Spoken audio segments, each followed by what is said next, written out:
नमस्कार बच्चों, उम्मीद है आप सभी बहुत अच्छे से होंगे। बच्चों, मैंने ये संज्ञा के आज का जो पार्ट है वो 5वां पार्ट है। इसके पहले मैंने 4 पार्ट बना के अपलोड किया है। अगर आप ये वीडियो पहली बार आप मेरा देख रहे हैं तो पहले चारों पार्ट कंप्लीट कीजिए। बच्चों, फर्स्ट पार्ट में हमने पढ़ा है संज्ञा की परिभाषा एवं उसके भेद। भेद अर्थात उसके प्राचीन काल में की मान्यता के हिसाब से उसके भेद कितने थे और आधुनिक काल की मान्यता के हिसाब से उसके भेद कितने हैं। और सेकंड पार्ट में हमने पढ़ा है व्यक्तिवाचक संज्ञा किसे कहते हैं और व्यक्तिवाचक संज्ञा की पहचान कैसे करें। और थर्ड पार्ट में हमने पढ़ा है जातिवाचक और भाववाचक की संज्ञा की परिभाषा और उसकी पहचान। और फोर्थ पार्ट में पढ़ा है जातिवाचक संज्ञा के भेद, समूहवाचक और द्रव्यवाचक संज्ञा की परिभाषा एवं कैसे उसकी पहचान करें, इसके बारे में हमने पढ़ा है। और बच्चों, आज का जो वीडियो है उसके अंदर हम लोग पढ़ेंगे भाववाचक शब्दों, भाववाचक संज्ञा का निर्माण कैसे करते हैं, संज्ञा शब्दों से, सर्वनाम शब्दों से, विशेषण शब्दों से और क्रिया शब्दों से भाववाचक संज्ञा। तो चलिए बच्चों, स्टार्ट करते हैं भाववाचक संज्ञा का निर्माण।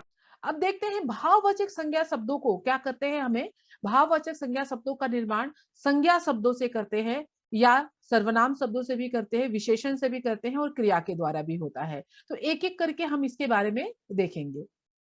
सबसे पहला है हमारा कि संज्ञा से भाववाचक शब्द बनते हैं। तो बच्चों, एक यहाँ पर ट्रिक आप लोगों को देना चाहूंगी। ट्रिक बोलिए चाहे आप यहाँ देखते चले जाइए कि जब किसी शब्द के अंत में प्रत्यय प्रत्यय जब मैं सिखाऊंगी तब बताऊंगी कि देखिए प्रत्यय क्या लगता है। आप किसी भी शब्द के अंत में लगता है, ठीक है, तो उसे हम क्या कहते हैं। किसी भी शब्द के अंत में अगर जुड़ता है कोई शब्द तो वो उसे हम क्या कहते हैं, प्रत्यय कहते हैं। जैसे पुरुष, पुरुष संज्ञा शब्द है, नारी संज्ञा शब्द है, बालक संज्ञा है, मित्र संज्ञा है, दास संज्ञा है, क्षत्रिय संज्ञा है, ठीक है।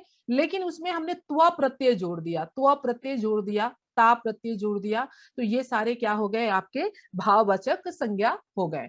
तो संज्ञा से भाववाचक संज्ञा कैसे बनता है। पुरुष का पुरुषत्व, ठीक है, सामर्थ्य, पुरुषत्व, नारित्व, बालक बालकत्व, मित्रता, दासत्व। तो अब याद रखिए बच्चों, अब देखिए जब त्व प्रत्यय, ऐसे तो मैक्सिमम प्रत्यय अगर जुड़ा हुआ रहता है तो सारे शब्द में ही बात की जा रही हूँ, लेकिन संज्ञा, सर्वनाम, विशेषण और क्रिया वाले शब्दों में अगर प्रत्यय जुड़ जाते हैं तो प्रत्यय ज्यादातर वो क्या हो जाते हैं, भाववाचक संज्ञा में कन्वर्ट हो जाते हैं। या तो त्व है या तो ता शब्द है, ठीक है, त्व, ता, पन।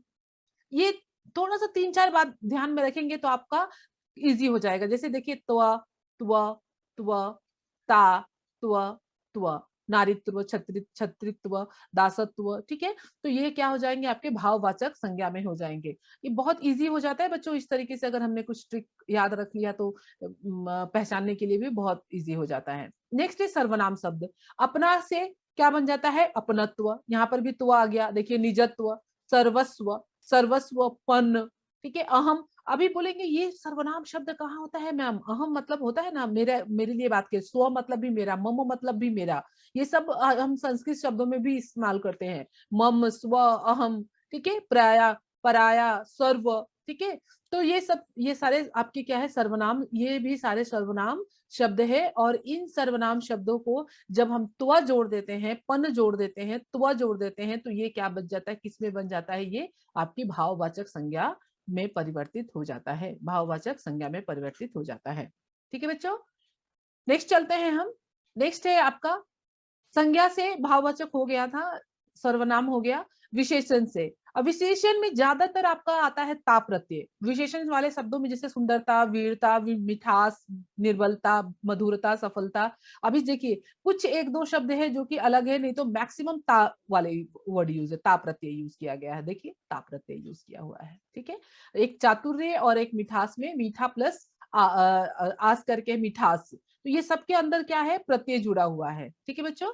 तो ये सारे के सारे क्या हो जाएंगे, भाववाचक। ये भाव बता रहे हैं, जैसे सुंदर है तो ये विशेषण हो गया, वीर विशेषण हो गया, मीठा विशेषण हो गया, निर्बल विशेषण, मधुर विशेषण, सफल विशेषण, चतुर विशेषण। लेकिन चातुर्य एक भाव का बता दिया गया, बहुत चातुर्य है, ठीक है। सफलता एक भाव का नाम दे दिया गया है, मधुरता, निर्बलता, मिठास, वीरता, सुंदरता। ठीक है बच्चों, उम्मीद है आप लोगों को बहुत अच्छे से समझ में आ गया होगा। अभी अब हम देखते हैं कुछ एग्जाम्पल के जरिए हम इसे क्या करेंगे। एक क्रिया का रह गया है, क्रिया का देख लेते हैं, उसके बाद हम कुछ एग्जाम्पल के जरिए हम देखेंगे कैसे बनता है। अभी हंसना क्रिया है, जैसे हिंदी में मैंने पहले भी बताया था कि क्रिया का सबसे, या तो क्रिया अपने मूल रूप में जैसे कि हंस, लिख, ये अपना क्रिया का क्या है, मूल रूप है। मूल रूप मतलब, मूल रूप मतलब होता है उत्पत्ति, बेउत्पत्ति। उत्पत्ति और बेउत्पत्ति मतलब होता है कि ये शब्द उत्पत्ति के हिसाब से ही ऐसे आए हुए हैं। मूल रूप जैसे रूढ़ शब्द बोलते हैं, रूढ़, रूढ़ शब्द होता है, मूल शब्द होता है। ये सब मतलब, जैसे हमने लिखा पेड़, अब पेड़ को अगर हमने अलग कर दिया तो इसका पे और प्लस अलग कर दिया तो इनके कुछ अर्थ मिलेंगे क्या, ये नहीं मिलेंगे। ये शब्द अपने मूल रूप में है, हर्ष अपने मूल रूप में है, लिख अपने मूल रूप में। मूल रूप को भी हम रूढ़ शब्द कहते हैं, बेउत्पत्ति शब्द भी कहते हैं। मतलब ये जो शब्द ओरिजिन हुए हैं, उत्पत्ति हुई है, तो ये ऐसे ही है। इसको हम टुकड़ा कर देंगे तो इसका कोई भी अर्थ नहीं निकलेगा। जैसे हमने एक लिया विद्यालय, ठीक है बच्चों, तो इसको हम तोड़ सकते हैं, विद्या प्लस आले लिख सकते हैं, ठीक है बच्चों, लिख सकते हैं। तो इस, ये हमारा मूल रूप होगा, रूढ़ रूप होगा, लेकिन इसको हम क्या बोलेंगे, मूल शब्द नहीं बोलेंगे, इसको हम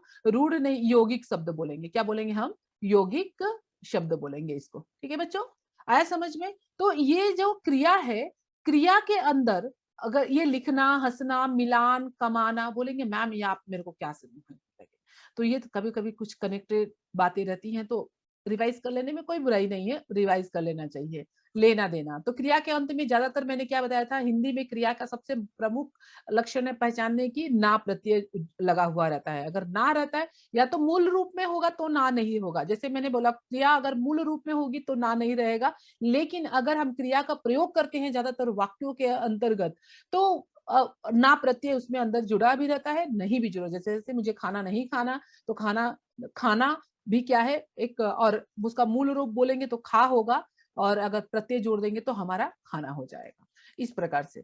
तो अभी क्रिया वाले शब्दों से भी हम क्या करते हैं, भाववाचक संज्ञा बनाते हैं। जैसे हंसना से हंसी एक भाव हो गया, ठीक है। लिखना, लेख, एक लेख जैसे बोलते हैं ना, लेख लिखा है क्या आपने कुछ, ठीक है। मिलान, काम से मेल, कमाना से कमाई, लेन देन से, लेना देना से लेन देन, ठीक है बच्चों। उम्मीद है ये बहुत अच्छे से आपको समझ में आ गया। और अब हम थोड़ा सा कुछ प्रैक्टिस करते हैं, कुछ थोड़ा प्रैक्टिस कर लेते हैं, उसके बाद ये हमारा संज्ञा का पार्ट खत्म हो गया। और अगर आप लोगों को लगता है कि कुछ अभी बहुत कंफ्यूजिंग वाले कुछ क्वेश्चंस हैं आपके पास आ गए हैं और आप नहीं बता पा रहे हैं, तो जाए कमेंट बॉक्स में लिखिए और कमेंट कीजिए और मुझसे पूछिए, मैं जरूर आपका आंसर दूंगी, ठीक है।